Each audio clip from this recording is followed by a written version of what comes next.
जय हिंद दोस्तों, कैसे हैं आप सब। उम्मीद करते हैं कि आपकी बिहार पुलिस की तैयारी बहुत अच्छे से चल रही होगी। दोस्तों, मैं बार बार कहता हूं और हर बार कहूंगा और यही कहूंगा कि सिलेबस को मत छोड़िए। मैंने अक्सर बच्चों को देखता हूं कि बच्चे ये किताब वो किताब 10 साल पुराना 8 साल पुराना बिहार पुलिस की क्वेश्चन बैंक की कुछ किताबें लेके दौड़ रहे हैं। लेकिन मैं ये मानता हूं कि बिहार पुलिस ने भले ही 2022 तक जो बहाली निकाली उसमें उसने अनसर्टेन सिलेबस रखा, कुछ अता पता नहीं जहाँ तहाँ से सवाल दिया, लेकिन जो पिछला बहाली आया 21,000 का जिसकी अभी ज्वाइनिंग हो रही है वहाँ से उन्होंने बदल दिया। और वो बदल दिया क्या कि आपको क्लास 9th और 10th की पूरी सिलेबस जो बिहार बोर्ड में चलती है, बिहार सरकार की किताब, वो सिलेबस उठा के डिट्टो चैप्टर वाइज दे दिया। दुनिया का पहला ऐसा आयोग है जिसने आपको चैप्टर वाइज चीज़ें दे दी। दुनिया का ये पहला आयोग है जिसने आपको चैप्टर वाइज चीज़ें दी। आप अगर कोई और एग्ज़ाम देते हैं ना तो आप हमें वो बता दीजिए कि कोई ऐसा एग्ज़ाम है जिसमें क्लास 9th और 10th या अभी जो भी टॉपिक लिखे वो चैप्टर सहित आपके एकेडमिक्स से दे दिया। तो फिर आप क्यों भटक रहे हैं? जब क्लास 9th और 10th की सिलेबस को पूरी की पूरी उठा के दे ही दिया तो आपको क्लास 9th और 10th की सिलेबस पढ़नी चाहिए, ना कि ये किताब वो किताब। इससे आपका रिजल्ट नहीं होने वाला है। क्यों? क्योंकि देखिए, जो बड़े बड़े कोचिंग संस्थान है, जो बड़े बड़े पब्लिकेशन है, उसके पास पहले से बिहार पुलिस की किताब छपी है। वो क्यों मेहनत करे? उसी किताब का कवर नोच करके नया बना के आपको दे रहा है। रिजल्ट नहीं होगा उससे। मैं फिर कह रहा हूँ, जब बिहार पुलिस ने आपको एक ऐसा सिलेबस दिया है जो मैं आपको दिखा रहा हूँ, ये देखिए बिहार सरकार का जो सिलेबस दिया है, जो CSBC ने, देखिएगा आप, ये CSB एडवर्टीजमेंट देखिए, यहाँ पे वाटर मार्क्स लिखा है 1/2025, साफ लिख दिया है कि विषय राजनीति विज्ञान वर्ग 9th, लोकतांत्रिक राजनीतिक भाग 1, ये किताब का नाम है। और देखिए यही किताब है जो मैं आपको दिखा रहा हूँ अभी, देखिए लोकतांत्रिक राजनीतिक भाग 1। तो जब इतना क्लियर डिफाइंड सिलेबस होना भाई, तो अगर आप फिर भी इसको छोड़ करके किसी एक किताब, कोचिंग, बैच इसमें पड़े हुए हैं तो मुझे नहीं लगता कि आपकी सफलता उतनी बेहतर हो पाएगी जितनी होनी चाहिए। तो मैं भले ही आपको सही कह रहा हूँ, ये मेरा छोटा सा YouTube चैनल है इसलिए आप लोग इसे इग्नोर करेंगे, लेकिन पिछले 21,000 वाले वीडियो में मैंने जो पढ़ाया, क्लास 9th और 10th को पढ़ाया, प्लेलिस्ट भी लोड है, और वहाँ से बच्चों का सिलेक्शन हुआ। तो और बच्चे ने कहा कि सर मैंने अभी तक तो नहीं पढ़ा था, लेकिन जब आपका वीडियो देखा, सिलेबस देखा, तो मुझे भी एहसास हुआ कि सही है, जब क्लास 9th और 10th की सिलेबस दी हुई है तो हम इधर उधर क्यों भटके। तो चलिए, खैर मेरा काम है आपको सही सलाह देना, सही बात करना। आप भी सिलेबस देखिए, 9th-10th की किताबें देखिए, फिर आपको भी समझ में आ जाएगा कि मैं हवाई बात नहीं कर रहा हूँ। तो मैं अभी क्लास 9th पॉलिटी कर रहा हूँ कंप्लीट, एक ही वीडियो में, कॉन्सेप्ट और ऑब्जेक्टिव। इससे पहले मैं 9th और 10th की हिस्ट्री करा दिया हूँ, ज्योग्राफी करा दिया हूँ, अभी पॉलिटी ले रहा हूँ, और आज ही आपको इकोनॉमिक्स भी करवा दूंगा। इसलिए अगर चैनल पे नए हैं तो ज़रूर सब्सक्राइब कर लीजिएगा, और वीडियो पसंद आए तो लाइक करके अपने 5 दोस्तों के साथ शेयर कर दीजिए। उसके बाद साइंस, करंट अफेयर और हिंदी की भी वीडियो आपको 1 से 2 दिन के अंदर आपको इस चैनल पे देखने को मिल जाएगा। यानी 30 से लेकर के 30 जून से लेकर के 1-2 जुलाई तक में आपको सारे वीडियो फाइनल हो जाएंगे। उसके बाद हम लोग प्रैक्टिस करेंगे जिसमें जनरल स्टडीज के लगभग 100+ क्वेश्चन रहेंगे, और वो क्वेश्चन सिर्फ क्लास 9th और 10th के बेसिक पे रहेगा, उसी चैप्टर से रहेगा। मैं बहुत ही प्रैक्टिकल चीज़ें सोचता हूँ। मैं ये भी आपसे उम्मीद करता हूँ कि आप भी ज़रूर सोचिए, और ज़रूरी नहीं कि मेरे चैनल से आप क्लास 9th और 10th की किताब और उसके अंत में दिए गए प्रश्न या उससे पॉइंट्स निकाल करके भी अगर आप पढ़ते हैं तो वो आपकी तैयारी को 4 चांद लगा सकता है। चलिए, तो अब आपको दिखाते हैं ये सिलेबस, हमने थोड़ी बहुत पहले ही दिखा दी है। ये है क्लास 9th राजनीति विज्ञान, देखिए भाग 1 9th में पढ़ते हैं और भाग 2 पढ़ते हैं क्लास 10th में, है ना, जो आगे आने वाली वीडियो है। देखिए इकाई 1 की ये पहला चैप्टर है, समकालीन विश्व में लोकतंत्र क्या है, ये दूसरा है।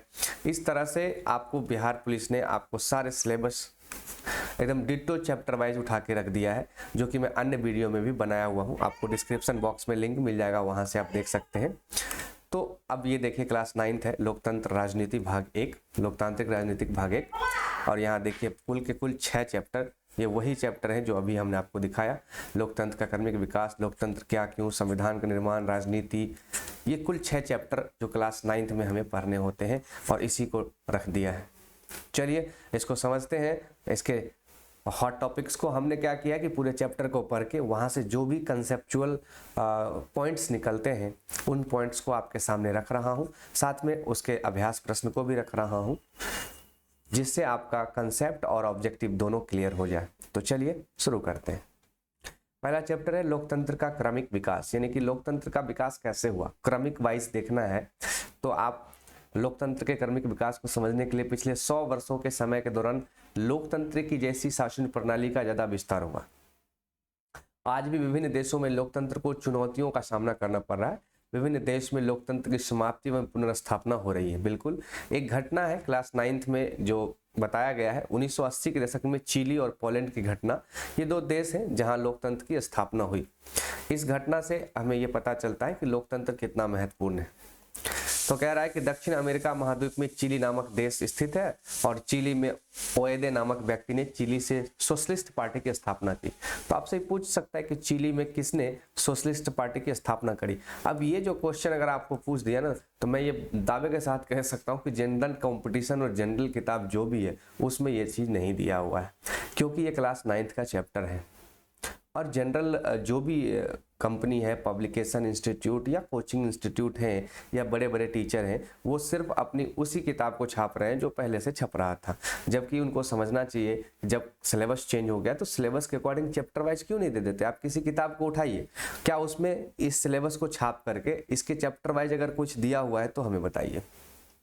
नहीं दिया हुआ है, क्योंकि उनका छपा हुआ छपाया है, आपको मूर्ख बनाया जा रहा है। सच क्यों नहीं बताया जा रहा है भैया? जब 9-10 का सिलेबस आप सिलेबस देख भी नहीं रहे, वेबसाइट पे जाइए, सिलेबस को चेक कीजिए और फिर आपको पता चलेगा कि बहुत बड़ा कांड हो रहा है और इसीलिए रिजल्ट में दिक्कत हो रहा है बच्चों का। सही जगह आपको पहुंचने नहीं दिया जा रहा है ना, मूर्ख बनाया जा रहा है। 1970 में राष्ट्रपति के चुनाव में पॉपुलर यूनिटी नामक गठबंधन का नेतृत्व किया था। ठीक है, आयांदे राष्ट्रपति निर्वाचित होने के बाद निम्न कार्य किए: बच्चों को मुफ्त दूध बांटना, भूमिहीन किसानों को जमीन बांटना। चिली की आर्थिक स्थिति क्या हो गई? खराब हो गई। इस समय विदेशी कंपनियां देश के तांबे जैसे प्राकृतिक संपदा को बड़े पैमाने पर देश के बाहर ले जा रही थी, काफी मुनाफा कमा रही थी। इसका आयांदे ने विरोध किया। तो आयंदे साहब जो थे वो विरोध किए, पर चिली के ही स्थानीय लोग, चिली के पादरी, जमींदार, अमीर लोग ने आयंदे की इस नीति का विरोध किया तथा इसे षड्यंत्र में शामिल हो गए। इसके विरुद्ध जो षड्यंत्र रचना चाह रहे थे उसमें शामिल हो गए। 11 सितंबर 1973 को नौसेना के एक समूह ने चिली के प्रसिद्ध बंदरगाह पर कब्जा कर लिया। देश के रक्षा मंत्री को सेना ने गिरफ्तार कर लिया और सेना के अधिकारी ने रेडियो के माध्यम से राष्ट्रपति आयंदे को पद छोड़ने को कहा और आयंदे ने इस्तीफा नहीं दिया और देश छोड़ने से इनकार कर दिया और रेडियो के माध्यम से चिली को संदेश भी दिया जो कि बहुत ही भावनात्मक था। परिणाम क्या हुआ? तो 11 सितंबर 1973 को जनरल अगास्तो के नेतृत्व में विद्रोही सैनिकों के गुट ने अमेरिकी सरकार के सहयोग से चिली की सत्ता पर अधिकार कर लिया और आयंदे की हत्या कर दी। यानी कुल मिलाकर के यहाँ सैनिक तख्ता पलट हो गया। 11 सितंबर 1973 को चिली में जो कुछ हुआ उसे सैनिक तख्ता पलट कहते हैं। तो जब कोई सेना या सेना का अधिकारी किसी देश के सिस्टम पे कंट्रोल कर ले, वहाँ के राष्ट्रपति को कब्जा करके मार दे या उसके पद से हटा दे, उसे देश छोड़ने पर मजबूर कर दे, उस स्थिति को हम लोग पॉलिटी की भाषा में सैनिक तख्ता पलट कहते हैं। यह अक्सर अपने पड़ोसी देश आप देखेंगे, यहाँ भी म्यांमार में हुआ, अपने पड़ोसी देश पाकिस्तान में तो होता ही रहता है। तख्ता पलट के बाद विद्रोही गुट का नेता जनरल अगास्तो पिनाशो देश के राष्ट्रपति बने। तो विद्रोही दल के नेता थे जनरल अगास्तो पिनाशो, उन्होंने वो देश के क्या बने? राष्ट्रपति बने। चलिए आगे बढ़ते हैं और देखते हैं चिली में और क्या कुछ हुआ है। पिनाशो ने चिली में भयंकर उत्पात मचा दिया, 17 वर्षों तक शासन किया। ठीक है, पिनाशो के सैनिक 1988 में समाप्त हुआ जब उन्हें चिली में जनमत संग्रह कराने का सोचा। जनता ने करारा जवाब दिया, जनता ने भारी मतों से ठुकरा दिया। आज चिली में लोकतंत्र स्थापित हुआ। तो कुल मिलाकर के लोकतंत्र, डेमोक्रेसी जो है वो धीरे धीरे आती है, लेकिन बेहतर व्यवस्था होती है, शासन व्यवस्था होती है। पोलैंड में लोकतंत्र हेतु संघर्ष। जिस तरह चिली में घटना हुई उसी तरह पोलैंड की घटना के बारे में क्लास 9th में आपको समझाया है, जिससे आपको ये पता चले कि लोकतंत्र का जो डेवलपमेंट हुआ है वो किस तरह हुआ, उसका क्या कैसे वो आगे आया है। तो 20वीं शताब्दी के उत्तरार्ध में पूर्वी यूरोप के अनेक देशों में साम्यवादी दलों ने शासन स्थापित किया। इन देशों के शासकों तथा साम्यवादी दलों को पूर्व सोवियत संघ की साम्यवादी शासन वाले देशों में एक पोलैंड भी था। तो रूस के आसपास का एक देश पोलैंड है, और उस समय पोलैंड पर जारूजेलेस्की के नेतृत्व में पोलिश यूनाइटेड वर्क्स पार्टी के शासन था। अन्य साम्यवादी देशों की तरह पोलैंड में भी किसी अन्य राजनीतिक दल को राजनीति में भाग लेने की अनुमति नहीं दी जाती थी। चलिए, पोलैंड के गडास्क शहर की घटना, जिसमें लेनिन जहाज कारखाना के मजदूर ने हड़ताल कर दी क्योंकि एक क्रेन चालक महिला को गलत ढंग से नौकरी से निकाल दिया गया था। साम्यवादी देशों में ऐसा नियम था कि साम्यवादी दल के मजदूर ही सिर्फ हड़ताल कर सकते थे। परिणाम स्वरूप हड़ताल को गैर कानूनी घोषित किया गया। यह आंदोलन पूरे शहर में फैल गया और पूरे देश में फैल गया। पोलैंड के हड़ताली मजदूर ने सरकार के सामने 3 मांग रख दिए। अब ये सवाल बना देगा, अगर पोलैंड के हड़ताली मजदूरों ने सरकार के सामने कितनी मांग रखी थी, तो 3 मांग रखी थी। मजाल है कोई बना दे, जो आप आलतू फालतू किताब पढ़ते हैं पब्लिकेशन, वो ये बड़े बड़े टीचर का नोट्स नहीं होगा ना, क्योंकि ये चैप्टर से निकाला गया। और बिहार पुलिस ऐसे ही सवाल आपसे पूछने वाला है, याद रखिए। एग्जाम दे के आइएगा तो आपको पता चलेगा कि मैंने क्या कहा था। देश में स्वतंत्र मजदूर संघ को मान्यता मिले, राजनीतिक बंदियों को रिहा किया जाए और प्रेस पर लगी सेंसरशिप हटाई जाए, ये 3 मांगे थी। लेक वालेसा कारखाना में इलेक्ट्रीशियन पद पर तैनात था। लेक वालेसा, ये नाम याद रखिएगा, काफी महत्वपूर्ण है। लेक वालेसा के नेतृत्व में सरकार ने 21 सूत्री मांग पर समझौता किया, जो कि गडास्क संधि कहलाई। गडास्क संधि के बाद एक नया मजदूर संगठन बना, जिसकी लोकप्रियता पूरे पोलैंड में बढ़ गई। इस मजदूर संगठन का नाम था सोलिडरनोस्क अथवा सोलिडेरिटी। बहुदलीय पद्धति को सरकार ने पोलैंड में स्वीकार कर परिणाम स्वरूप आगे चल के सोलिडिस्टी पार्टी लोक वालेसा के नेतृत्व में चुनाव लड़ा और वालेसा पोलैंड का पहला निर्वाचित राष्ट्रपति बना।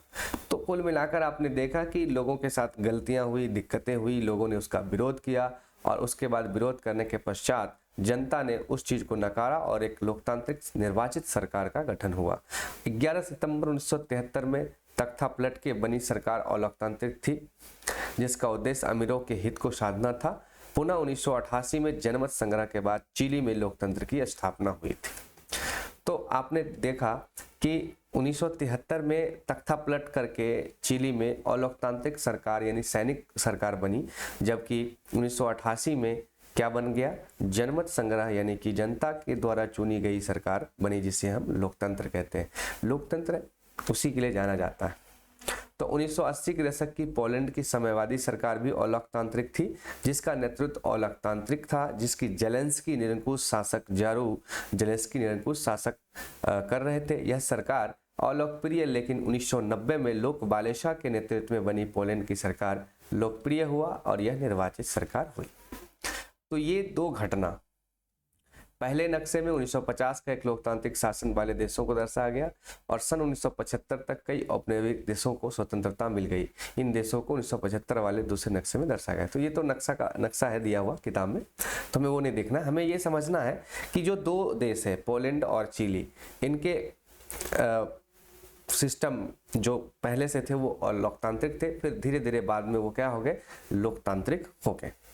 तो कुल मिलाकर 21वीं सदी में लोकतंत्र की क्या हो गई, शुरुआत हो गई और 21वीं सदी से लोकतंत्र की स्थापना वहां भी हुई और धीरे धीरे लोकतंत्र अपना पांव पसारना काफी शुरू कर दिया। चलिए आगे बढ़ते हैं। 6वीं शताब्दी में बुद्ध काल में गंगा के कई गणराज्यों में लोकतांत्रिक शासन व्यवस्था का प्रमाण मिले।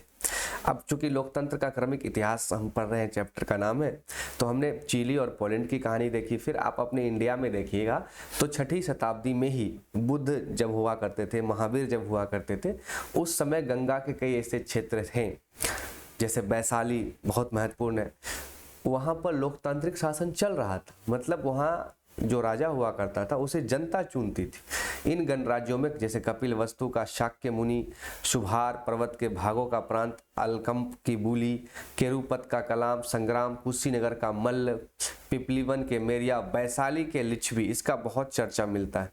वैशाली का लिच्छवी गणराज दुनिया का सबसे पहला लोकतांत्रिक क्षेत्र हुआ करता था। मिथिला के विद्रोही आदि शामिल थे। तो ये वो सब जगह है जहां 6वीं शताब्दी में ही लोकतंत्र के प्रमाण देखे गए। न्यूजीलैंड में 1893 में ही जनता को सार्वजनिक वयस्क मताधिकार प्राप्त हो गया था। अब देखिए ये क्वेश्चन पूछा हुआ है और इस क्वेश्चन पे काफी आपत्ति हुई, बहुत सारे लोग ने इंग्लैंड लगाया था, लेकिन इसका सही आंसर है न्यूजीलैंड और वो भी समय है 1893। ये क्वेश्चन काफी वीवीआई है आपके लिए एग्जाम के लिए कि सबसे पहले जनता को सार्वजनिक वयस्क मताधिकार यानी वोट देने का अधिकार किस देश ने दिया, तो 1893 में दिया था न्यूजीलैंड ने। ये काफी महत्वपूर्ण हुआ। हमारा देश भारत 1947 में स्वतंत्र हुआ और लोकतंत्र की यहाँ भी क्या हुई, स्थापना हुई।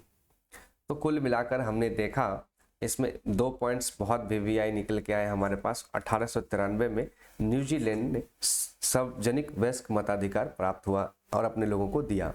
तो पहले लोगों को वोट देने का भी अधिकार नहीं था। चलिए इसी चैप्टर में एक और कहानी है पश्चिमी अफ्रीका का देश घाना के बारे में। तो घाना पहले ब्रिटेन का उपनिवेश था और इसका नाम गोल्ड कोस्ट था। राजनीतिक अधिकारों हेतु यहाँ संघर्ष की शुरुआत हुई। एक सुनार के पुत्र और शिक्षक लाव एनक्रूमा इस संघर्ष का नेता था। इसके नेतृत्व में घाना आया और 1957 में आज़ाद हुआ।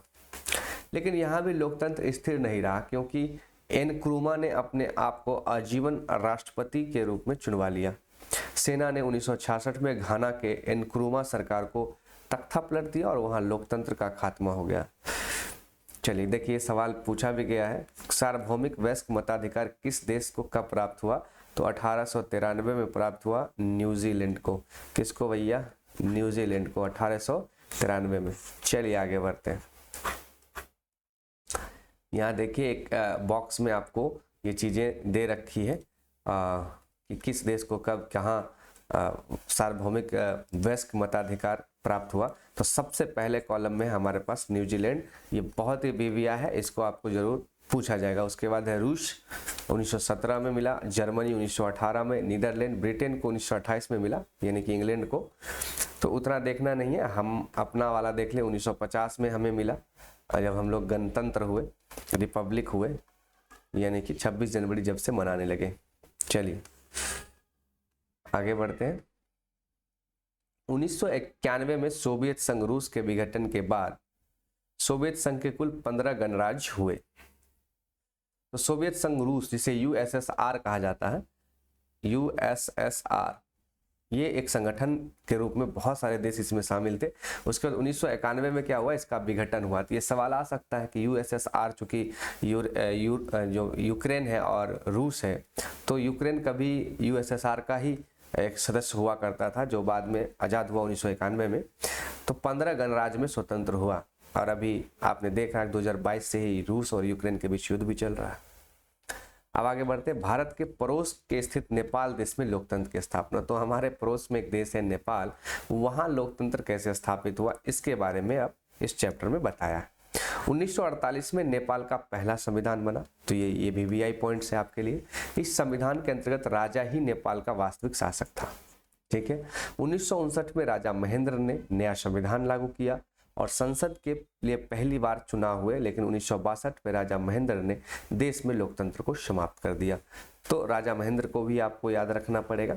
1990 में नेपाल में जन आंदोलन के परिणाम स्वरूप बहुदलीय लोकतंत्र की शुरुआत हुई। 1991 में नेपाल में संसद के चुनावों में नेपाली संसद के चुनाव कांग्रेस को बहुमत मिला एवं जीपी कोइराला, मनीषा कोइराला के वंशज हैं, जो हीरोइन है, जीपी कोइराला देश के प्रधानमंत्री बनी। अतः नेपाल में पुनः लोकतंत्र स्थापित हुआ। फिर 1996 से नेपाल में माओवादी द्वारा राजतंत्र की समाप्ति के लिए एवं जनता की आवाज उठाने के लिए आंदोलन किया। चलिए आंदोलन किया, उसके बाद क्या हुआ, तो जून 2001 में राजा वीरेंद्र और उसके परिवार की हत्या कर दी गई। उसके बाद ज्ञानेंद्र ने राजपद को संभाल लिया। फिर राजा ज्ञानेंद्र 2005 में संसद को भंग कर दिया, सरकार को बर्खास्त कर दिया और लोकतंत्र को समाप्त कर दिया। नेपाल में जन आंदोलन के कारण 2008 में संविधान सभा का चुनाव कराया गया एवं नेपाल में प्रथम गणतंत्र राष्ट्रपति डॉक्टर रामवर्धन यादव बने और प्रधानमंत्री प्रचंड हुए। यह सदियों से चली आ रही राजतंत्र को समाप्त कर दिया गया। तो ये भी आपको नेपाल से समझना चाहिए कि कैसे वहाँ लोकतंत्र स्थापित हुआ। पाकिस्तान में भी लोकतंत्र की संघर्ष जारी है और वहाँ अभी भी तक स्पष्ट रूप से लोकतंत्र स्थापित नहीं हो पाया, क्योंकि वहाँ सैनिक जो है वो सैनिक तख्तापलट काफ़ी होता है, कभी सैनिक तख्तापलट होता है, कभी लोकतंत्र आता है। तो नेपाल में पाकिस्तान बड़ा उतार चढ़ाव चलता है, यहाँ अभी भी लोकतंत्र स्थिर नहीं हो पाया। चलिए, म्यांमार बर्मा में भी लोकतंत्र की स्थापना हेतु संघर्ष जारी है। अभी हमने हाल ही में कहा कि म्यांमार में भी सैनिक तख्तापलट हुए हैं।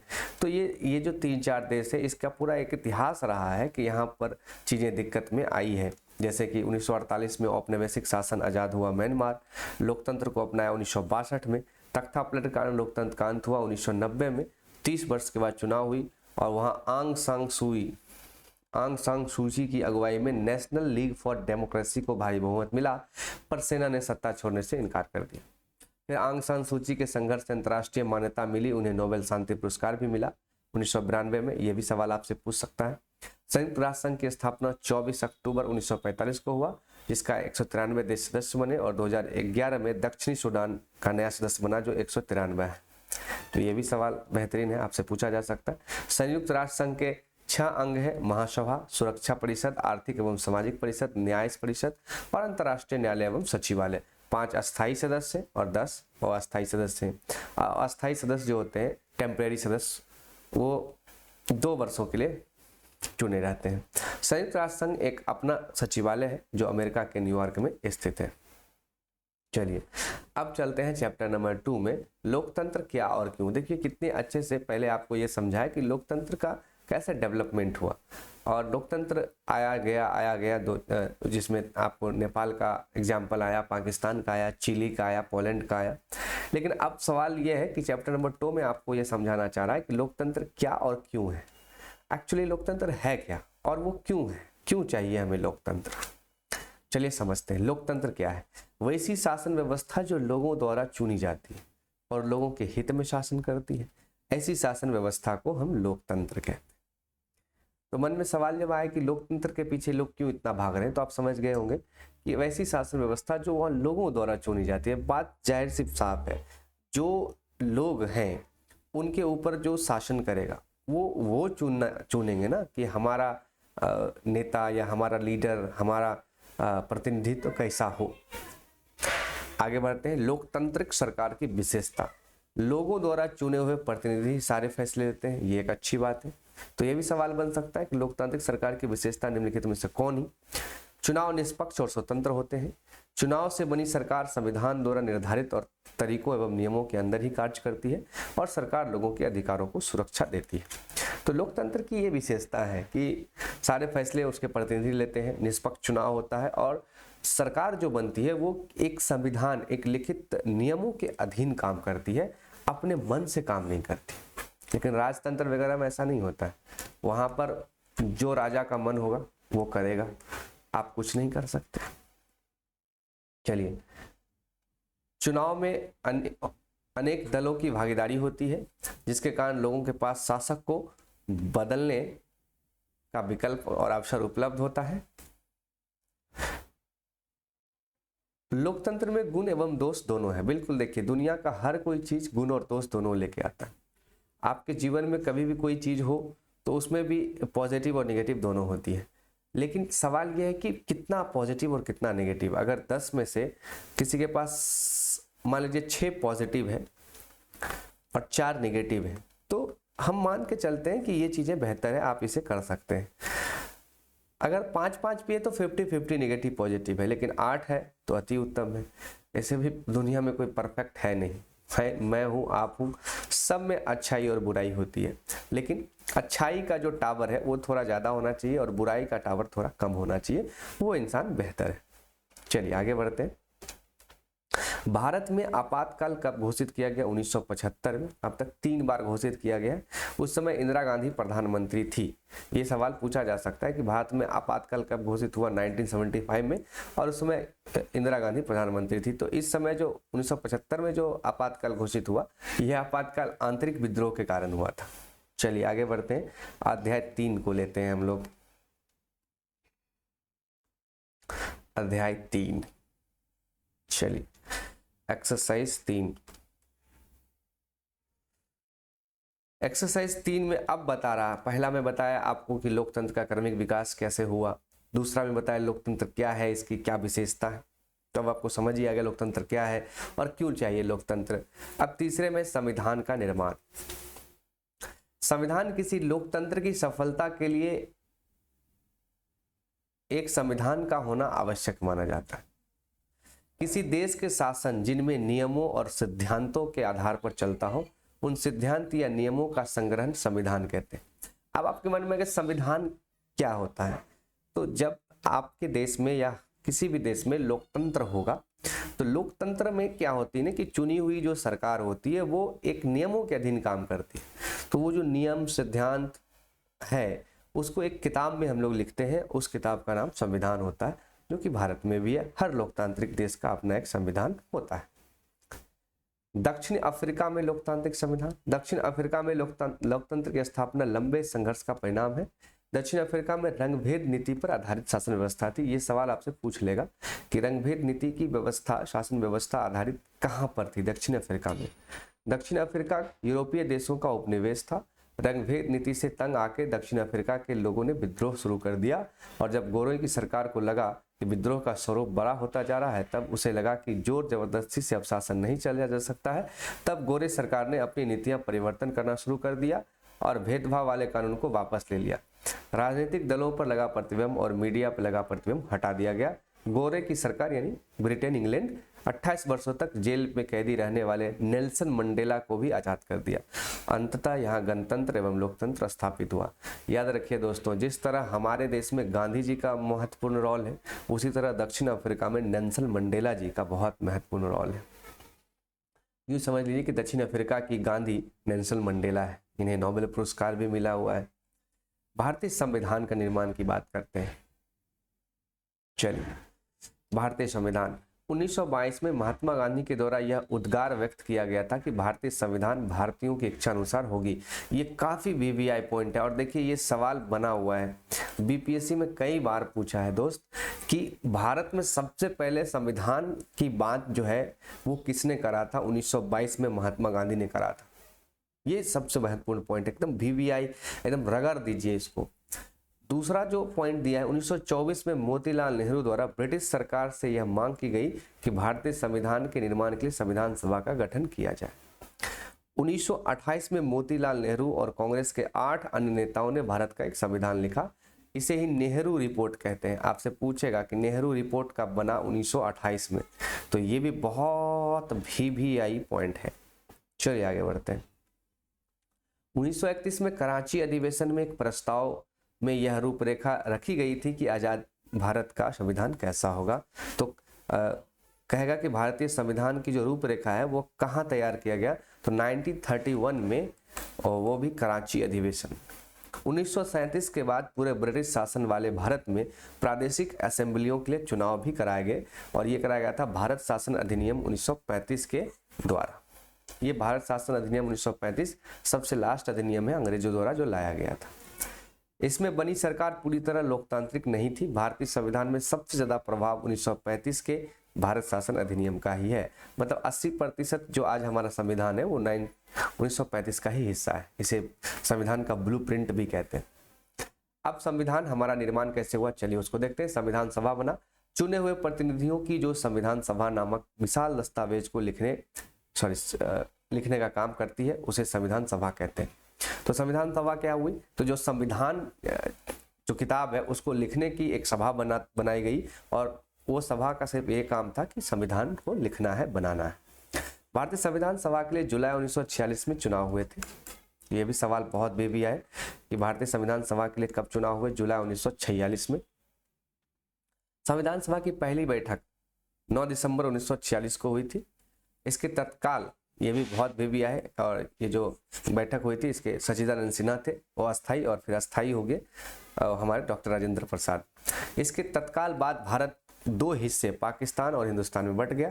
भारतीय संविधान में लिखने वाली सभा में 299 सदस्य थे, ये भी काफी वीवीआई पॉइंट है। संविधान बनाने का कार्य 26 नवंबर 1949 को पूरा हुआ, इसलिए संविधान दिवस जो है वो हम 26 नवंबर को मनाते हैं, ये भी याद रखिएगा। संविधान हमारा लागू होता है 26 जनवरी 1950 को, जिसे हम गणतंत्र दिवस के रूप में मनाते हैं।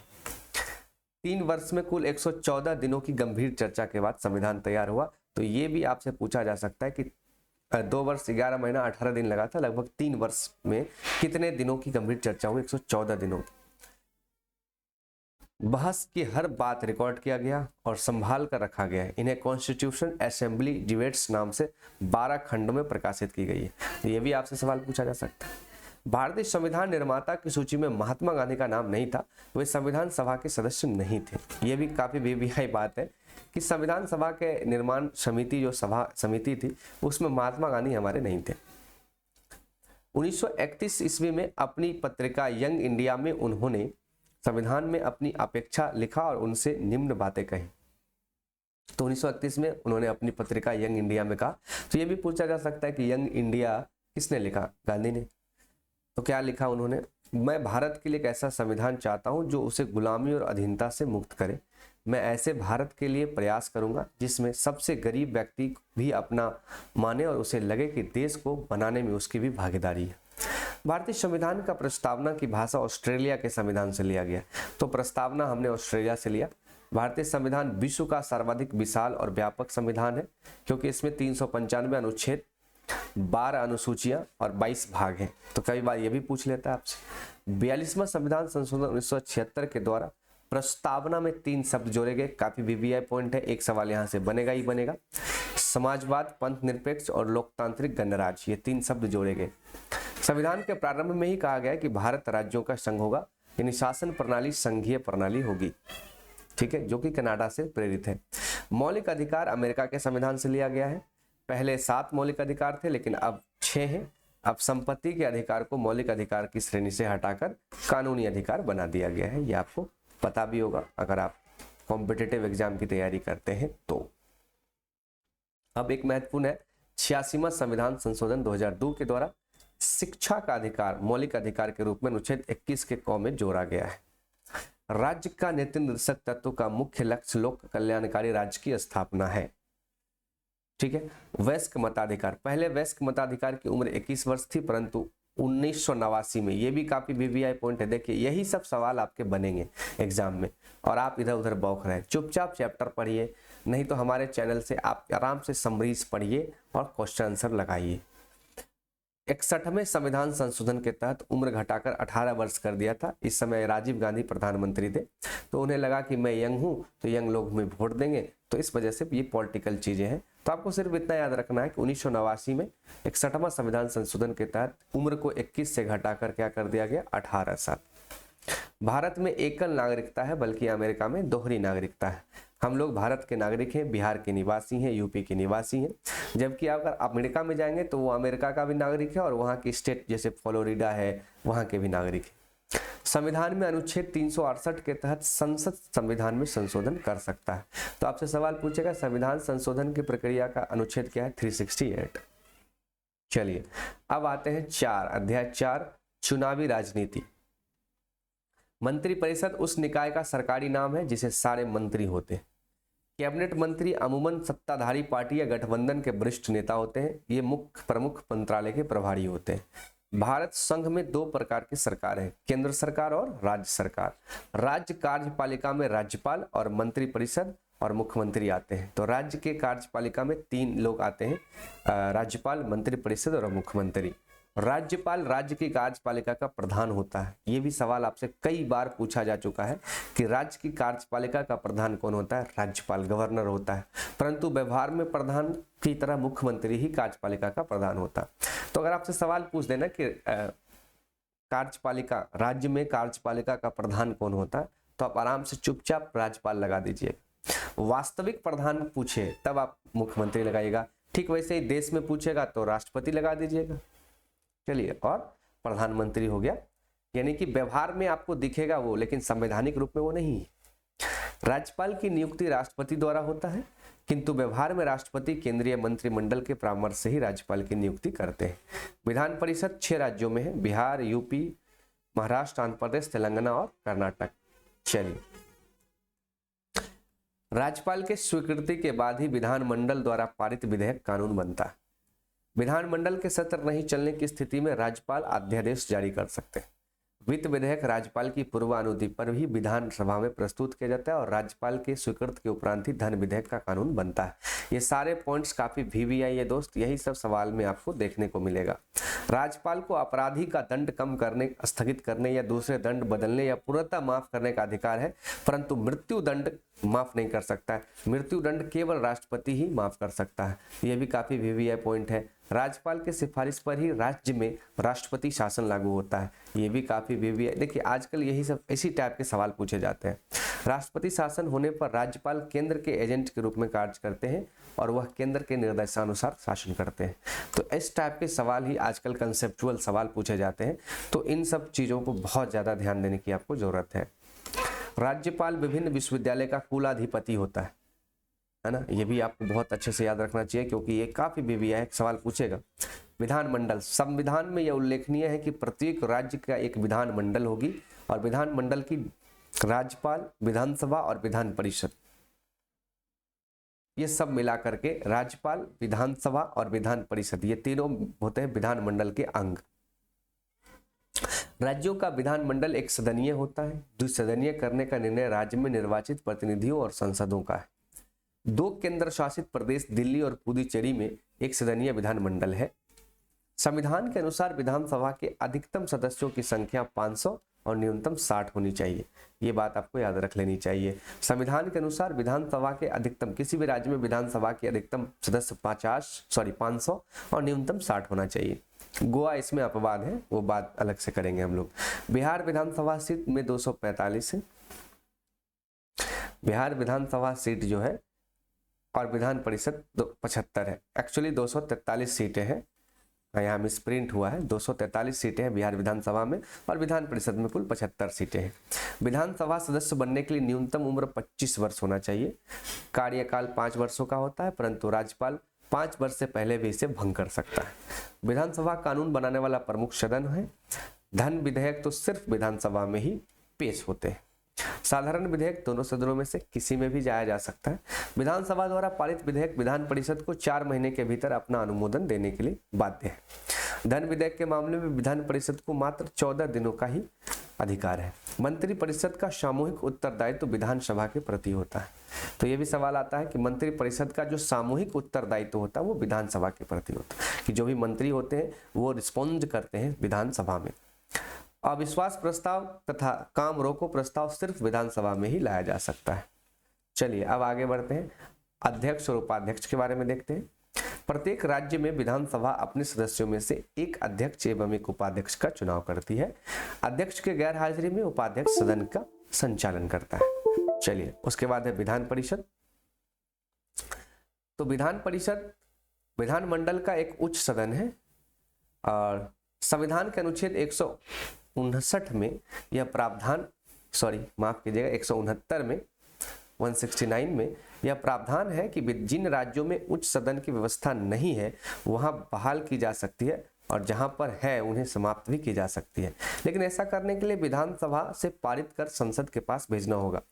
तो यह भी सवाल कई बार आया है कि जब कोई राज्य ऐसा है जहां विधान परिषद नहीं है, चूंकि 6 राज्य में ही है, तो वहां अगर आपको विधान परिषद चाहिए तो आपको अपने विधानसभा से पारित करके संसद को भेजना पड़ता है, और यदि संसद चाहे तो आपको वो विधान परिषद दे सकता है। चलिए, तो कानून बनाकर संबंधित राज्य में उच्च सदन यानी विधान परिषद की व्यवस्था कर सकता है। विधान परिषद में न्यूनतम सदस्य 40 होते हैं। अधिकतम कुल सदस्य का 1/3 होता है। कुल जो अधिकतम सदस्य होता है विधानसभा का उसका 1/3 होता है। तो बिहार विधान परिषद सदस्य की संख्या 75। ठीक है, अब इसका निर्वाचन कैसे होता है विधान परिषद का, वो भी देख लीजिए। चुनाव विधानसभा का तो आप देखते हैं कि नीतीश कुमार वाला चुनाव होता है, लेकिन विधान परिषद का, तो विधान परिषद में क्या होता है कि कुल सदस्यों का 1/3 भाग उसी राज्य की स्थानीय संस्था नगर पंचायत से आती है, जहां पे मुखिया, वार्ड सदस्य ये सब वोट डालते हैं। कुल सदस्यों का 1/3 भाग विधानसभा के सदस्यों यानी कि विधायक द्वारा चुने जाते हैं, और कुल सदस्यों का 1/12 भाग माध्यमिक विद्यालय, कॉलेज और विश्वविद्यालयों में शिक्षकों द्वारा निर्वाचित किए जाते हैं। तो इस तरह से जो है इसका एक तरह से चुनाव जो है वो एक अलग ही मोड़ से रखा गया है। जैसे विधानसभा और लोकसभा की खुली चुनौती चुनाव होती है जनता द्वारा, वो ऐसा नहीं होता इसमें। विधान परिषद एक अस्थायी सदन है और प्रत्येक 2 साल में 1/3 सदस्य अपना स्थान छोड़ देते हैं, तो ये काफी वीवीआई पॉइंट है। इनके जगह पर नए सदस्यों का निर्वाचन होता है। प्रत्येक सदस्य का निर्वाचन 6 वर्षों के लिए होता है। और विधानसभा अस्थायी सदस्य सदन है, लेकिन विधान परिषद अस्थायी होता है, ये भंग नहीं होता है। इसके सदस्य प्रत्येक 2 साल में रिटायर होते हैं और इनके सदस्यों का कार्यकाल 6 साल का होता है। विधानसभा की तरह साधारण विधेयक विधान परिषद में भी उपस्थित किया जा सकता है। अगर विधानसभा द्वारा पारित विधेयक विधान परिषद के पास भेजा जाता है तो यह आवश्यक है कि विधान परिषद 3 माह में विचार कर ले। यदि विधान परिषद ऐसे संशोधन पेश करती है जो विधानसभा को स्वीकार नहीं है तो यह वो विधेयक को अस्वीकार नहीं है, यह विधेयक को अस्वीकार कर देती है और उस विधेयक को विधानसभा दोबारा पास कर देती है। तो 1 माह के भीतर विधान परिषद भी उस विधेयक को पास करे या ना करे, विधेयक को राज्यपाल की स्वीकृति के लिए भेज दिया जाता है। अतः साधारण विधेयक के संदर्भ में विधान परिषद कमजोर है। कुल मिलाकर बात है कि कोई नॉर्मल विधेयक है वहां पे जो विधान परिषद है उसकी जो पावर्स है वो कम है। चलिए आगे बढ़ते हैं। देश में न्यायपालिका का स्वरूप देखते हैं, इसी चैप्टर में दिया हुआ। सबसे ऊपर है सर्वोच्च न्यायालय यानी सुप्रीम कोर्ट SC, और राज्यों में है उच्च न्यायालय यानी कि हाई कोर्ट HC। राज्यों के जिलों में स्थापित न्यायालय है यानी कि डिस्ट्रिक्ट कोर्ट भी है ना। भारत का सर्वोच्च न्यायालय देश का सबसे बड़ा न्यायालय है, जिसकी स्थापना 26 जनवरी 1950 को हुई, स्थान दिल्ली में। न्यायाधीश की योग्यता भारत का नागरिक हो, कम से कम 5 वर्ष किसी न्यायालय का न्यायाधीश रह चुका हो और 10 वर्षों तक किसी उच्च न्यायालय में वकालत कर चुका हो। 5 वर्ष सुप्रीम कोर्ट में न्यायाधीश हो, 10 साल उच्च न्यायालय में वकालत किया हो और राष्ट्रपति की राय में कानून का अच्छा जानकार हो, तो ऐसे व्यक्ति को न्यायाधीश की योग्यता में शामिल किया जाता है और एक कॉलेजियम सिस्टम के द्वारा उन्हें नियुक्त किया जाता है। नियुक्ति, न्यायाधीशों का नियुक्ति राष्ट्रपति द्वारा होता है। अधिकतम उम्र 65 वर्ष होना चाहिए इनके, और महाभियोग द्वारा किसी भी न्यायाधीश को हटाया जा सकता है। संसद के दोनों सदनों में अलग अलग सदन के कुल सदस्यों की बहुमत तथा सदन में उपस्थित और मतदान करने वाले सदस्यों के 2/3 बहुमत से महाभियोग पास होता है। तो 2/3 से बहुमत पास होगा तभी महाभियोग लगेगा, किस पर? न्यायाधीशों पर। अब आते हैं उच्च न्यायालय, हाई कोर्ट के भाई साहब पे। संविधान के अनुसार भारत के प्रत्येक राज्यों में एक उच्च न्यायालय है या एक से अधिक राज्यों को मिलाकर एक उच्च न्यायालय हो सकता है। पटना उच्च न्यायालय की स्थापना 1916 में हुआ, काफी वीवीआई पॉइंट है, यहाँ से सवाल बन जाएंगे आपके। राज्य के उच्च न्यायालयों में मुख्य न्यायाधीश और न्यायाधीशों की नियुक्ति राष्ट्रपति उच्चतम न्यायालय के मुख्य न्यायाधीश एवं संबंधित राज्यों के राज्यपाल की सलाह से करते हैं। ये भी सवाल आपसे पूछ देगा कि जो उच्च न्यायालय है, हाई कोर्ट है, उसके न्यायाधीश की नियुक्ति कैसे होती है? तो राष्ट्रपति और उच्चतम न्यायालय यानी सुप्रीम कोर्ट का जो मुख्य न्यायाधीश है वो, और जिस राज्य में करना है वहाँ के राज्यपाल, ये 3 लोग मिलकर सलाह करते हैं, फिर उसकी नियुक्ति करते हैं। तो इसकी योग्यता क्या होगी तो वो भी देख लीजिए। वो पहले तो भारत का नागरिक हो, उसके बाद भारत 5 वर्षों तक किसी न्यायिक पद पर रहा हो अथवा 10 वर्षों तक उच्च न्यायालय में वकालत किया हो, या तो 5 साल किसी हाई कोर्ट में वो जज रहा हो या फिर 10 वर्षों तक उच्च न्यायालय में वकालत कर चुका हो।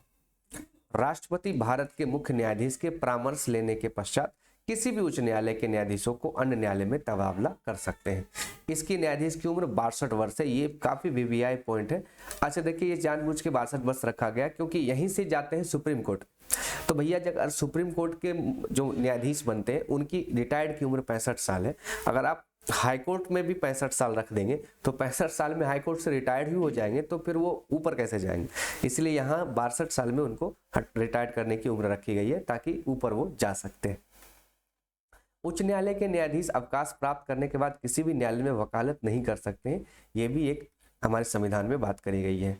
उसके बाद क्षेत्राधिकार उच्च न्यायालय, प्रारंभिक क्षेत्राधिकार के अंतर्गत मौलिक अधिकारों से संबंधित कोई भी मुकदमा सीधे उच्च न्यायालय में लाया जा सकता है तथा मौलिक अधिकार के संदर्भ में रिट जारी करने का अधिकार उच्च न्यायालय को है, साथ ही साथ सुप्रीम कोर्ट को भी है। अपीलीय क्षेत्राधिकार, अधीनस्थ न्यायालय के निर्णय के विरुद्ध निम्न मुकदमों की अपील उच्च न्यायालय में की जा सकती है। जैसे दीवानी मुकदमा, सिर्फ 5,000 रुपये अथवा इससे अधिक की राशि अथवा इतने मूल्य की संपत्ति की प्रश्न हो तो अपीलीय न्यायालय में जा सकता है। फौजदारी के, देखिए दीवानी मुकदमा उसे कहते हैं, एक दीवानी होगा एक फौजदारी होगा। तो दीवानी वाला का मामला है कि जिसमें आपको सजा नहीं होता है, सिर्फ जुर्माना होता है। जैसे आपने किसी के साथ बेईमानी कर लिया, धोखाधड़ी कर लिया, किसी का पैसा ले लिया नहीं दे रहे हैं, है ना, इस तरह के मामले होते हैं। और फौजदारी का मतलब होता है जब आप किसी पे हमला कर देते हैं, जानलेवा हमला करते हैं, उसको मारते हैं, पीटते हैं, कान कपार फाड़ देते हैं, तो उससे होता है फौजदारी मुकदमे। इसमें अपील जिसमें दोषी 4 या उससे अधिक का कारावास का दंड दिया गया। फांसी की सजा की अपील उच्च न्यायालय में की जा सकती है। ध्यान रहे, अधीनस्थ न्यायालय द्वारा दी गई फांसी की सजा की पुष्टि न्यायालय द्वारा लेनी आवश्यक है। तो ये सारी चीजें हैं इस चैप्टर में जो हम देख रहे हैं। यहीं से सारे सवाल बनते हैं और आप लोग इधर उधर भागते रहते हैं। वैसे मुकदमे जिसमें संविधान की व्यवस्था का प्रश्न निहित हो। इसके अतिरिक्त सर्वोच्च न्यायालय की तरह उच्च न्यायालय को भी न्यायिक पुनरावलोकन का अधिकार प्राप्त है। न्यायिक पुनरावलोकन का मतलब अगर किसी को सजा दिया गया तो फिर से उस पर रीजांच कर सकता है, न्यायिक पुनरावलोकन कर सकता है। उच्च न्यायालय अपने अधीनस्थ न्यायालयों का अधीक्षण भी करता है। तो जो उच्च न्यायालय है वो अपने से नीचे वाले न्यायालय का हेड भी होता है। चलिए कुछ महत्वपूर्ण बातें हैं इस चैप्टर में। सन 1976 में संविधान में हुए 42वें संविधान संशोधन द्वारा राष्ट्रपति मंत्रिपरिषद की सलाह मानने के लिए बाध्य है। चलिए एक महत्वपूर्ण बात आई सामने। 42वें संविधान संशोधन में ही संविधान में कैबिनेट शब्द का प्रयोग पहली बार हुआ था कि राष्ट्रपति मंत्रिमंडल की सलाह मानने के लिए बाध्य है। राष्ट्रपति का चुनाव लड़ रहे व्यक्ति का नाम 50 मतदाताओं द्वारा प्रस्तावित और 50 मतदाताओं द्वारा अनुमोदित होता है। ये 50 मतदाता नहीं, बिल्कुल ये सांसद होते हैं, यानी 100 सांसद आपके कंट्रोल में होंगे तभी आप राष्ट्रपति का चुनाव लड़ सकते हैं, नहीं तो कोई उठ के राष्ट्रपति का चुनाव लड़ लेगा, है ना।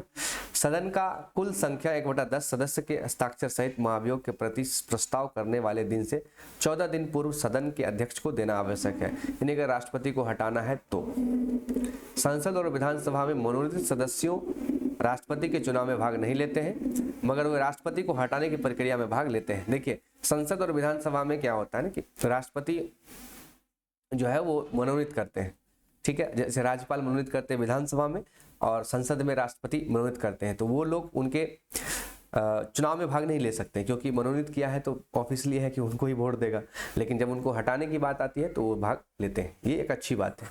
राष्ट्रपति सेना का कमांडर इन चीफ होता है, तो तीनों सेनाओं का सुप्रीम कमांडर हमारा राष्ट्रपति साहब होते हैं और उपराष्ट्रपति राज्यसभा का पदेन सभापति होता है। तो दोनों ये VVI पॉइंट है, इसको दिमाग में छाप दीजिए। भारतीय संविधान में उप प्रधानमंत्री के पद की कोई व्यवस्था नहीं है, परंतु 1978 में मोरारजी देसाई ने बाबू जगजीवन राम और चौधरी चरण सिंह को उप प्रधानमंत्री के पद पर नियुक्त किया। ये केवल राजनीतिक है, आपको संविधान में कहीं इसकी चर्चा नहीं है। उप प्रधानमंत्री को संविधान के अनुसार कोई विशेष शक्ति है नहीं, 2-3 डिपार्टमेंट दे देता है, बस मीडिया में नाम हो जाता है। NB गाडगिल ने कहा था कि प्रधानमंत्री के अधिकार इतने अधिक हैं कि यदि स्वभाव से वह प्रजातंत्रीय विचारधारा का नहीं है तो निरंकुश बन जाने की बहुत आशंका है। 1975-77 के दौरान देश में आपातकाल लागू करने इंदिरा गांधी ने कमोबेश ऐसी ही हालत पैदा कर दी थी, जो बात इन्होंने कहा था गाडगिल साहब ने। भारत में राज्यसभा में देश के सभी राज्यों को समान प्रतिनिधित्व नहीं दिया गया, जबकि अमेरिका, रूस, स्विट्जरलैंड में एक या द्वितीय सदन में देश के सभी राज्यों के समान प्रतिनिधित्व दिया गया है। देखिए हमारे यहाँ जनसंख्या पर प्रतिनिधित्व है, जहाँ जिस राज्य की जनसंख्या ज़्यादा वहाँ की प्रतिनिधित्व ज़्यादा होती है। राज्यसभा की कार्यवाही चलाने के लिए इसके कुल सदस्यों का 1/10 भाग की उपस्थिति अनिवार्य है। राज्यसभा की कुछ विशिष्ट शक्तियाँ प्राप्त है। राज्यसभा के उपस्थित सदस्यों का 2/3 सदस्यों द्वारा बहुमत से पारित प्रस्ताव द्वारा अखिल भारतीय सेवा की स्थापना करी जा सकती है। यानी राज्यसभा अगर चाहे तो कुछ नया देश में कर सकता है, अगर 2/3 सदस्य उस पर सहमत हो तो। अगस्त 2001 में भारतीय संसद ने एक संवैधानिक संशोधन पास करके लोकसभा और विधानसभा के कुल स्थानों की संख्या जो है उसमें सदस्यों की संख्या 2026 तक बढ़ा दिया। 2026 तक लोकसभा विधानसभा के कुल सदस्यों की संख्या में परिवर्तन नहीं किया जा सकता है। लोकसभा अध्यक्ष एवं राज्यसभा के सभापति को दोनों पक्षों में मतों की संख्या समान होने पर निर्णायक वोट देने का अधिकार है। तो आपसे सवाल पूछेगा कि निर्णायक वोट देने का अधिकार किसे है, तो लोकसभा अध्यक्ष को है और राज्यसभा में राज्यसभा के सभापति को है। लोकसभा के अध्यक्ष दोनों सदनों की संयुक्त बैठक की अध्यक्षता करता है, लेकिन यह बैठक बुलाता कौन है? राष्ट्रपति। ये याद रखिएगा, दोनों सदनों की संयुक्त बैठक, ज्वाइंट पार्लियामेंट्री जो सेशन है वो बुला सकते हैं राष्ट्रपति, लेकिन उसकी अध्यक्षता करते हैं लोकसभा का अध्यक्ष। राष्ट्रपति ने स्वीकृति मिलने पर विधेयक कानून बन जाते हैं। राष्ट्रपति जैसे ही साइन करेंगे विधेयक कानून बन जाएगा। साधारण विधेयक पर दोनों सदनों में गतिरोध होने पर राष्ट्रपति संयुक्त अधिवेशन बुलाता है अनुच्छेद 108 के तहत, जबकि धन विधेयक पर संसद संयुक्त अधिवेशन नहीं बुला सकते। तो धन विधेयक या संविधान संशोधन विधेयक हो तो इस पर आपको अलग अलग ही करना पड़ेगा, लोकसभा और राज्यसभा दोनों से पास कराना होगा, जबकि साधारण विधेयक पर दोनों ज्वाइंट सेशन बुला लेते हैं।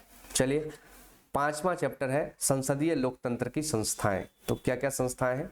तो प्रथम पिछड़ा आयोग 1953 में बना, अध्यक्ष काका कालेकर साहब थे। ये काफी वीवीआई है दोस्त। भारत सरकार ने सन 1979 में पिछड़ी जाति आयोग का गठन किया था। इसके अध्यक्ष थे बीपी मंडल। 1980 में सिफारिश में कहा गया कि सामाजिक आर्थिक रूप से पिछड़े वर्गों के लिए 27% आरक्षण की व्यवस्था की जाए, और यही जो मंडल कमीशन है इसने ओबीसी को आरक्षण दिलवाया। चलिए आगे बढ़ते हैं। बाद में 1989 में चुनाव हुआ। जनता दल के चुनाव घोषणा पत्र में इस मुद्दे को शामिल किया गया। चुनाव के बाद जनता दल की सरकार के नेता बीपी सिंह की कैबिनेट बैठक में 6 अगस्त 1990 को केंद्रीय बैठक में औपचारिक निर्णय लिया गया। इस निर्णय के विरुद्ध कई मामले कोर्ट में गए तथा इसे अवैध घोषित करने की मांग की गई। सर्वोच्च न्यायालय ने सभी मुकदमे को जोर दिया और इंदिरा साहनी बनाम भारत सरकार मामला कहा गया। तो जो मंडल आयोग आया था उस पर इंदिरा साहनी बनाम भारत सरकार के बीच कोर्ट में मुकदमे भी हुई, लेकिन ये सब बाद में खत्म हो गया और मंडल कमीशन के सिफारिश पर ओबीसीज को आरक्षण की व्यवस्था देश में मिली थी। काफी बहुत बवाल हुआ था उस टाइम। कार्यपालिका 2 तरह की होती है, ध्यान रखिएगा। एक होता है राजनीतिक कार्यपालिका। राजनीतिक कार्यपालिका में ही शासन की वास्तविक शक्ति छिपी होती है। राजनीतिक कार्यपालिका जनता के प्रतिनिधि के रूप में जनता की ओर से शासन करती है। इसका कार्यकाल निश्चित अवधि के लिए होता है अथवा लोकसभा में बहुमत रहने पर दायित्व संभाले रहता है। राजनीतिक कार्यपालिका में राष्ट्रपति, प्रधानमंत्री, मंत्रिपरिषद शामिल होते हैं। राष्ट्रपति कार्यकारी प्रधान होता है, परंतु सारे कार्य प्रधानमंत्री एवं मंत्रिपरिषद की सलाह पर करते हैं। अब देखिए, जैसे आप देखते हैं ना कि आप यूपीएससी कर लेंगे तो सेक्रेटरी बनेंगे, सचिव। किसी भी डिपार्टमेंट का जो प्रिंसिपल सेक्रेटरी होता है वो सबसे बड़ा अधिकारी होता है, लेकिन उसके ऊपर होता है मंत्री। मंत्री कैसा भी हो, तो जो मंत्री साहब है वो राजनीतिक कार्यपालिका है, जबकि जो सेक्रेटरी साहब है वो अस्थायी कार्यपालिका है। यही समझना है। ऐसे उच्च अधिकारियों की जो भी अधिकारी है, बीडीओ, सीओ, एसडीएम, डीएम, ये सब अस्थायी कार्यपालिका है। इनका सब चीज फिक्स होता है, 60 साल तक रहेंगे, काम करेंगे। लेकिन जो नेता सब हैं उनका तो 5 साल में कहानी खत्म, लेकिन जनता द्वारा चुने गए हैं इसलिए डीएम के ऊपर बैठते हैं वो। इसलिए देखिए, एक विधायक आ जाए तो डीएम तक थरथरा जाता है, एक सांसद आ जाए तो सेक्रेटरी तक का लेवल का पावर होता है उसके पास। चलिए, राष्ट्रपति की गैर हाजिरी में पद रिक्त होने पर उपराष्ट्रपति कार्य संभालते हैं। कौन सा पेज आ गया ये भाई साहब? एक मिनट मैं जरा चेक कर लेता हूँ। कार्यपालिका 2 तरह की होती है। हाँ चलिए, कार्यपालिका के बारे में चलिए, कार्यपालिका समझ में गए। उसके बाद अब आगे चलते हैं हम लोग, राष्ट्रपति का निर्वाचन देखते हैं। राष्ट्रपति का निर्वाचन अप्रत्यक्ष रूप से एक निर्वाचन मंडल द्वारा होता है, जिसमें 2 सदस्य होते हैं। भारतीय संसद के दोनों सदनों, लोकसभा और राज्यसभा के निर्वाचित सदस्य और राज्य के विधानसभाओं के निर्वाचित सदस्य। एक चीज का ध्यान रखिएगा, आपसे सवाल पूछेगा कि राष्ट्रपति के निर्वाचन में कौन कौन भाग लेते हैं, तो लोकसभा, राज्यसभा और राज्य के विधानसभाओं के केवल निर्वाचित सदस्य भाग लेते हैं, कोई मनोनीत सदस्य भाग नहीं लेता है। राष्ट्रपति और उपराष्ट्रपति दोनों का निर्वाचन एकल संक्रमणीय मत प्रणाली द्वारा अनुपातिक प्रतिनिधित्व के आधार पर होता है। उपराष्ट्रपति के निर्वाचन में संसद के दोनों दलों के सभी सदस्य भाग लेते हैं। तो राष्ट्रपति में तो विधानसभाओं के भी लेते हैं, राष्ट्रपति उपराष्ट्रपति में नहीं लेते हैं। राष्ट्रपति उपराष्ट्रपति का निर्वाचन 5 वर्षों के लिए होता है। महाभियोग द्वारा राष्ट्रपति को पद से हटाया जा सकता है।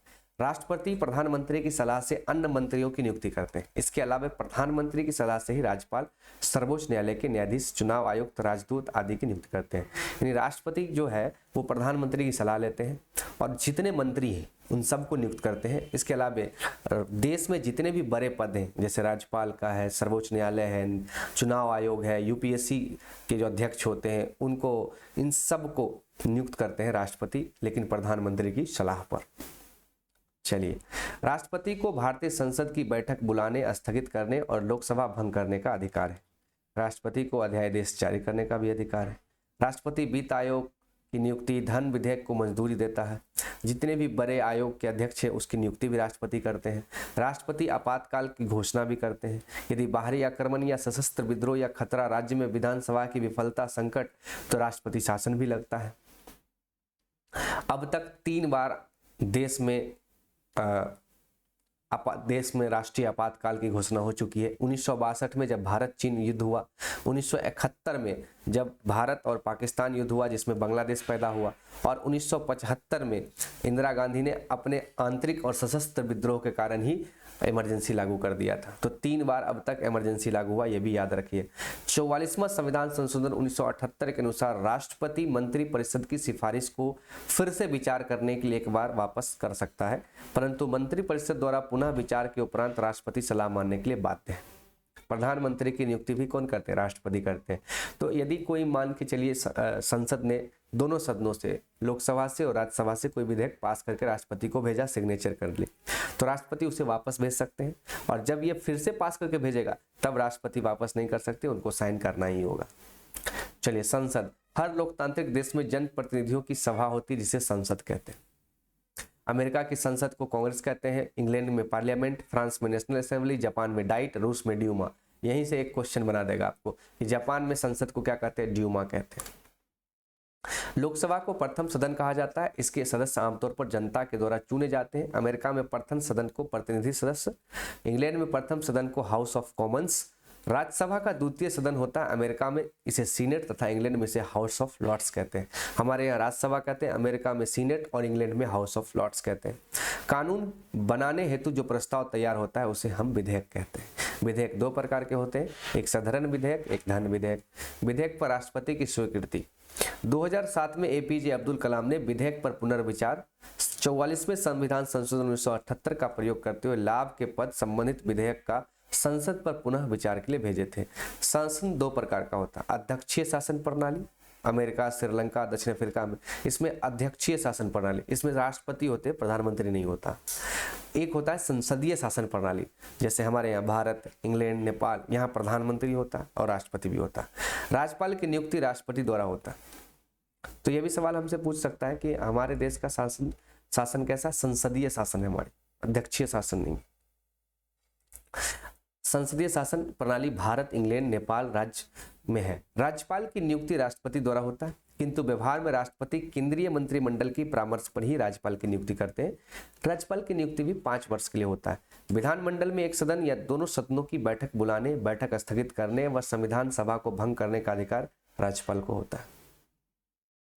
राज्यपाल विधानमंडल के दोनों सदनों के संयुक्त अधिवेशन में भाषण देता है, जिसे राज्यपाल का अभिभाषण कहते हैं।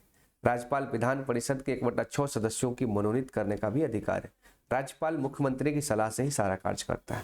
सर्वोच्च न्यायालय का क्षेत्राधिकार। सर्वोच्च न्यायालय को प्रारंभिक एवं अपीलीय दोनों अधिकार है। इसके प्रारंभिक अधिकारों में शामिल है 2 या 2 से अधिक राज्यों के बीच लड़ाई हो जाए, केंद्र और राज्य के बीच लड़ाई हो जाए, और मौलिक अधिकार। इससे संबंधित डायरेक्ट मुकदमे कहाँ जाते हैं? सर्वोच्च न्यायालय में। चलिए, सर्वोच्च न्यायालय को दीवानी एवं आपराधिक दोनों क्षेत्रों का अपीलीय अधिकार प्राप्त है। सर्वोच्च न्यायालय जो हमारा सुप्रीम कोर्ट है वो संविधान का रक्षक भी है, इस नाते संविधान की व्यवस्था सर्वोच्च न्यायालय की संविधान पीठ करती है। सर्वोच्च न्यायालय को परामर्शरी क्षेत्राधिकार भी प्राप्त है, यानी कि ये सलाहकार भी दे सकता है भारत सरकार को और उसे दिशा निर्देश भी दे सकता है। चलिए, भारत के राष्ट्रपति कानून के किसी प्रश्न पर सर्वोच्च न्यायालय से राय ले सकता है। सर्वोच्च न्यायालय ऐसे राय देने के लिए बाध्य नहीं है और राष्ट्रपति भी ऐसे न्यायालय मानने के लिए बाध्य नहीं है। सर्वोच्च न्यायालय को अपने द्वारा दिए गए निर्णय को पुनर्विचार करने का अधिकार है। मौलिक अधिकार के संदर्भ में रीट जारी करने का अधिकार सर्वोच्च न्यायालय को भी है और हाईकोर्ट उच्च न्यायालय को भी है। चलिए, रीट में क्या होता है? 5 तरह के रीट है। बंदी प्रत्यक्षीकरण, परमादेश, प्रतिषेध और उत्प्रेषण। अधिकार परीक्षा एवं उत्प्रेषण आता है। सर्वोच्च न्यायालय अपने अधीनस्थ न्यायालयों को निरीक्षण करता है। सर्वोच्च न्यायालय राष्ट्रपति के पूर्वानुमति से न्यायालय के अधिकारों में वेतन, भत्ता, छुट्टी, पेंशन इत्यादि का नियम भी बनाता है। चलिए, छठा और शायद आखिरी एक्सरसाइज होगा, एक बार मैं चेक कर लेता हूँ। हाँ, ये छठा और आखिरी एक्सरसाइज है जिसमें हमें फंडामेंटल राइट की बात करी गई है, सॉरी फंडामेंटल राइट FR। लोकतांत्रिक अधिकार, विश्व के संदर्भ में मौलिक अधिकारों को सर्वप्रथम प्रयोग 1789 में फ्रांस की क्रांति के समय किया गया था। तो एक सवाल यहीं से बनेगा, विश्व के संदर्भ में अगर देखें तो मौलिक अधिकार को सर्वप्रथम 1789 में फ्रांस की क्रांति में लाया गया। फ्रांस की राष्ट्रीय सभा ने मानव अधिकारों की घोषणा करते हुए संविधान में नागरिक के कुछ मूलभूत अधिकारों को शामिल किया। संयुक्त राज्य अमेरिका ने संविधान लागू होने के 2 वर्ष के अंदर संशोधन के द्वारा मूल अधिकार को संविधान का अंग बनाया। भारत में सबसे पहले बाल गंगाधर तिलक ने मौलिक अधिकार का सवाल उठाया था। यह सवाल बिहार दरोगा में पूछा हुआ था, बहुत ही VVI है कि भारत में सर्वप्रथम मौलिक अधिकार की बात किसने उठाया था? बाल गंगाधर तिलक ने। स्वाधीनता आंदोलन के दौरान अनेक बार कांग्रेस ने मौलिक अधिकार की मांग करी, जैसे 1918 में बम्बई, 1933 में कराची, 1928 में नेहरू रिपोर्ट, इन सब में उठाया गया था। मौलिक अधिकार हमारे संविधान में अमेरिका के संविधान से लिया गया है, जो अनुच्छेद 12 से 35 के बीच उपलब्ध है। वर्तमान में कुल मौलिक अधिकार हमारे पास 6 हैं। पहला है समानता का अधिकार, 14 से 18 के बीच सभी समानता के अधिकार की बात करी गई है। दूसरा है स्वतंत्रता का अधिकार, अनुच्छेद 19 से 22 के बीच सभी स्वतंत्रता के अधिकार की चर्चा करी गई है। 1978 में 44वें संविधान संशोधन द्वारा यह व्यवस्था की गई कि संसद के किसी सदन अथवा राज्य विधानमंडल के किसी सदन की कार्रवाई की सच्ची रिपोर्ट प्रकाशित करने के कारण किसी व्यक्ति के विरुद्ध किसी प्रकार की कार्रवाई नहीं की जा सकती, किंतु प्रकाशन बुरी भावना से किया गया है तो संबंधित व्यक्ति के विरुद्ध कानूनी कार्रवाई की जा सकती है। बहुत जबरदस्त बात है। तीसरा अधिकार है शोषण के विरुद्ध अधिकार, जो अनुच्छेद 23 और 24 में है। चौथा अधिकार है धार्मिक स्वतंत्रता का अधिकार, जो अनुच्छेद 25 से 28 में है। पांचवा अधिकार है शिक्षा और संस्कृति, जो 29-30 में है। और छठा है संवैधानिक उपचार, जो अनुच्छेद 32 में। आतंकवाद विरोधी अधिनियम 2 अप्रैल 2002 को आया। देश में आतंकवाद पर रोक लगाने के लिए 2 अप्रैल 2002 को टाडा के स्थान पर पोटा लाया गया। ये एक नियम है जो आतंकवाद को रोकने के लिए लाया गया। सूचना का अधिकार 2005 में आया। मानवाधिकार आयोग की स्थापना 12 अक्टूबर 1993 को हुआ।